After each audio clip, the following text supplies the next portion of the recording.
I'm going to be breaking down my own sprint technique because there's a lot of good, but also a lot of bad. My early acceleration is my biggest weakness, and I think I found out why when my wife recorded me this past Saturday. We'll start off with a positive. I make great angles off the start with my torso and my front shin. Also, pretty solid extension through the knee and ankle. Maybe a little bit more is needed from the hip. But here's the main issue. My foot rotates out like crazy, especially in my first several steps. You can see it plain as day in this video from the front. The reason why I think this is happening is because I have really weak hips, both in the hip flexor area and the glute med.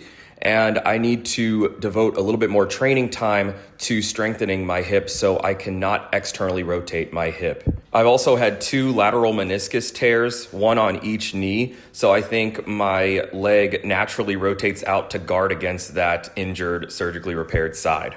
Another strength I have in my acceleration is my ability to attack down and back with each stride rather than reach. When accelerating, you want to snap that foot down underneath your center of mass so you can get your foot off the ground quicker and get into the next stride. In my max velocity mechanics, I do a pretty solid job with my turnover, but my main weaknesses are hip flexibility and dorsiflexion. Getting my hips more mobile will increase my thigh separation, and if you could see my right foot, the dorsiflexion needs to be better. Overall, it is just so beneficial to be able to film your sprints and analyze your technique. Some athletes are just a technique fix away from unlocking 1/10 of a second or 2/10 of a second on their speed. So I'd suggest that you film yourself sprinting because you will learn a lot.